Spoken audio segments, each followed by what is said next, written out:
Hello learners, welcome to the next part of Unit 7.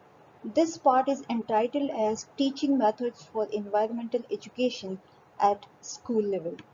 In this part, we will discuss different methods of teaching environmental education at a school level.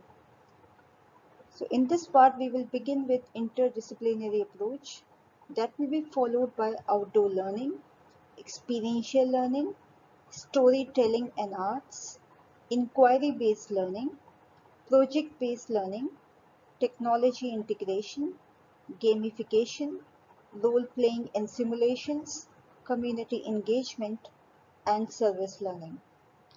So this part will be having both the types of methods of teaching environmental education, that is traditional method as well as modern methods of teaching. As teachers, we all know how crucial it is to teach environmental education at a school level. Teaching environmental education fosters awareness, knowledge, attitudes, skills, and actions among young learners about the environment and sustainability. Teaching environmental education empowers students to face and address several environmental challenges and problems.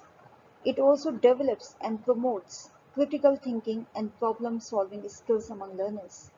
It also makes learners sensitive towards the environment and nature and develops a lot of responsible behaviors amongst them. But teaching environmental education itself is quite challenging as it demands teachers to be trained in a variety of teaching methods. Teaching environmental education involves various methods designed to foster knowledge and understanding and a sense of responsibility among learners towards the environment.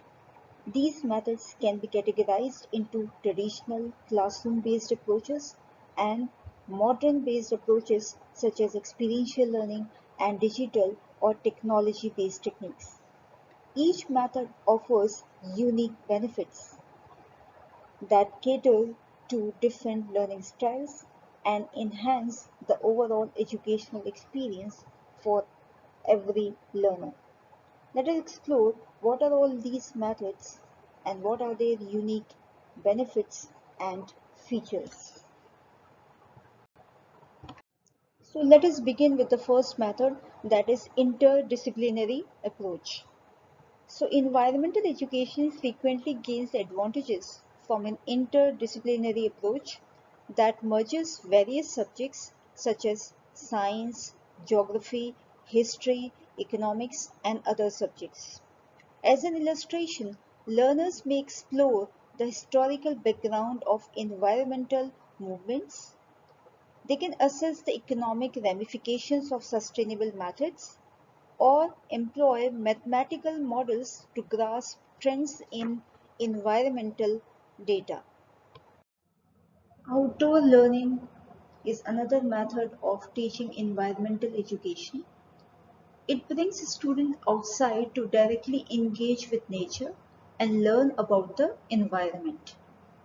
This method is highly beneficial for the environmental education because it enables students to directly observe ecosystems, study wildlife, and comprehend natural phenomena firsthand. For instance, students could venture into a nearby forest to identify various tree species, observe animal habitats, and delve into discussions about the significance of biodiversity. Outdoor learning offers a number of advantages to learners. It not only provides hands-on learning experiences to them in a natural setting, but also help them develop a direct connection with nature. Learning outdoors can lead to improved student engagement and retention of information. And these settings offers opportunities for interdisciplinary teaching and integrating subjects like science, geography, and arts. Experiential learning in environmental education prompts students to participate in practical activities such as tree planting, testing water quality in nearby areas, or contributing to conservation initiatives. Through active involvement in these experiences, students acquire a more profound comprehension of environmental problems, challenges, sustainable methods, and ecological principles. Storytelling seems to be an interesting method of teaching environmental education. In environmental education, incorporating storytelling, visual arts, and creative expression aids students in forming emotional connections with environmental issues. For example, the students could produce artwork illustrating the effects of climate change on wildlife, craft narratives about sustainable living, or stage performances that emphasize the significance of conserving natural resources. Another method that is usually used in the teaching of sciences is inquiry-based learning. It centers around questioning, critical thinking, and problem solving, where the students actively delve into inquiries, scenarios, or issues to enhance their comprehension. This approach captivates students by permitting them to explore their own curiosities and inquiries, fostering active involvement and inspiring learners through practical investigations. Illustration of this method include examining local water quality, studying the effects of pollution on nearby wildlife, and initiating sustainable garden projects. Another commonly used method in the field of environmental education is project-based learning. This method is highly advantageous in environmental education as it motivates students to address authentic environmental challenges and problems. For example, students could develop and execute a waste reduction initiative within their school. They can investigate local pollution origins or devise educational campaigns aimed at promoting environmental conservation. Project-based learning consists of a number of steps, such as identify real-world problems, plan and design projects, implement and execute, and present and reflect. So in the first step, students may start by identifying environmental issues within their local community or globally. These can be related to pollution, conservation, resource management, or sustainability. After this, they can work in teams to plan and design projects that address the identified problems. They outline their objectives, methods, and expected outcomes. Later, they carry out their projects, collect data, apply their learning to real-world scenarios. This step involves active problem solving and critical thinking. In the last, they present their findings and reflect on their learning experiences. They evaluate the effectiveness of their solutions and suggest improvements. Among the modern methods of teaching environmental education, technology integration is one of them. Incorporating technology into environmental education provides students with extensive access to information, data, and simulations concerning environmental topics, issues, and problems. For example, students can utilize software to analyze air quality data.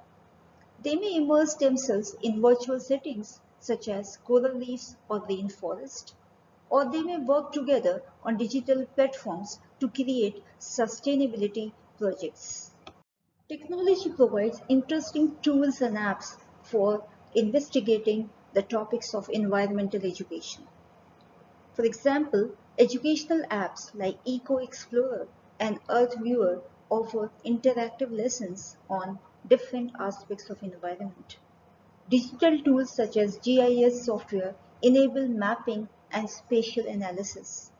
Simulation programs like SimCity Edu teach resource management and sustainability. Google Earth and National Geographic offer immersive virtual tours. Virtual reality experiences can simulate ecosystems and wildlife habitats. Interactive platforms like Nearpod provide guided virtual field trip experiences. Gamification is an entertaining method of teaching environmental education that keeps the learners engrossed throughout their learning process. Gamifying environmental education involves incorporating elements of game design to create interactive and enjoyable learning experiences for students. For example, educators can develop interactive games or simulations where students manage virtual ecosystems, make decisions regarding resource allocation, or tackle environmental challenges. This gamification approach not only reinforces environmental concepts but also cultivates critical thinking and problem solving skills among students.